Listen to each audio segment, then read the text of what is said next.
Europe Soir, Laurent Bazin sur Europe 1. 18h23, soyez honnêtes, presque 24. Les fourberies de Benjamin. Bonsoir Benjamin Muller. Bonsoir Laurent, bonsoir à tous. Alors après la bonne humeur, vous avez cherché à nous expliquer ce qu'était un bon client en télé et en radio. Et oui, en télé et en radio, c'est vrai qu'on recherche souvent les invités les plus clairs, les plus sympas, les plus marrants, bref, des invités qui sont plaisants à écouter. Et c'est pas toujours facile d'en trouver sur tous les sujets. Alors pour bien comprendre, je suis venu avec quelques exemples. Alors un bon client déjà c'est quoi? Alors, par exemple, on dit souvent que les stars américaines sont d'excellents clients et toujours enthousiastes. Exemple, Tom Hanks ce matin chez Patrick Cohen, la question, Oprah Winfrey présidente, est-ce que vous y croyez? Hey, I'm game. Moi, je suis d'accord, ouais, pourquoi pas. Voilà, ça c'est de l'enthousiasme à l'américaine. Encore, Tom, encore. The waters of the swimming pool. Vous savez, les eaux de la piscine se sont séparées pendant qu'elle parlait. Don't disqualify the power of a Attention, well-spoken ne black rigolez woman pas in her du James pouvoir Franco d'une history. femme Happened noire already qui peut this year changer in le cours de Alabama. l'histoire. Voilà, ça c'est un bon client. Un propos, une petite vanne, on est bien. Autre style de bon client, tout autre style de bon client, celui qui manie l'autodérision. Exemple, Jean-François Copé, LCP. Vous dites qu'il faut pas, le sujet c'est pas de taper Macron. Vous êtes macroniste? Non, je dois être un des derniers copéistes peut-être.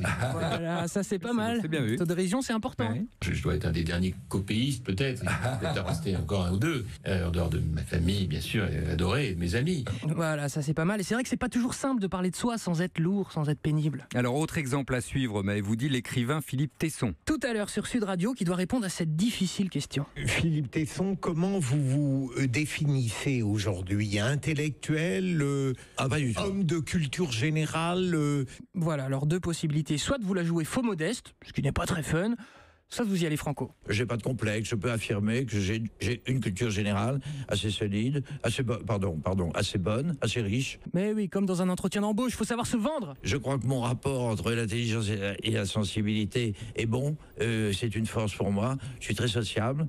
Super, et comme dans tout entretien d'embauche, vous savez, il faut tout de même reconnaître un petit défaut qui en fait vous met en valeur. Je suis très en confiance avec moi-même, je suis un peu narcisse, mais je ne me fais pas d'illusions sur ce que je suis. Voilà, ça c'est l'exemple parfait à suivre, répondre sincèrement aux questions. Bon, ça c'est le bon client. À l'inverse, qu'est-ce qu'une interview ratée? Donc le mauvais client. Alors disons que c'est une interview où votre invité ne répond pas à vos questions qui de toute façon sont nulles.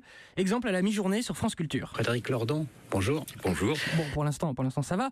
Alors on y va, on parle de la loi travail. Comment vous expliquez, Frédéric Lordon, que cette réforme, cette loi travail soit passée comme ça aussi facilement? Non, mais je peux pas répondre en 2 minutes à ça. Ça prendrait beaucoup de temps. Donc. Ah oui, mais bon, quand même, on aimerait bien, nous, en parler un tout petit peu. Ça prendrait beaucoup de temps. Donc Vous parlez plutôt d'une situation d'anesthésie en ce moment, où on attend de voir venir? Écoutez, non, très honnêtement, je peux pas rentrer dans cette discussion-là, dans ces conditions-là, mais...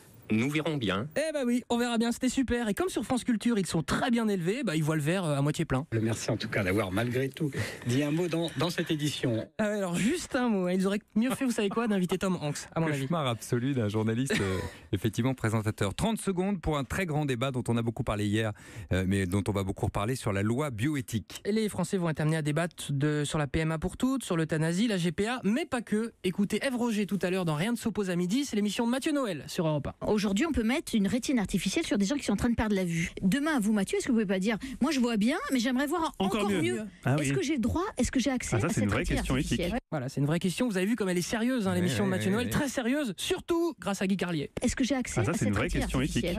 Est-ce qu'il y a d'autres organes qu'on peut... On parle de neurosciences. Parce que je reçois des pubs là-dessus.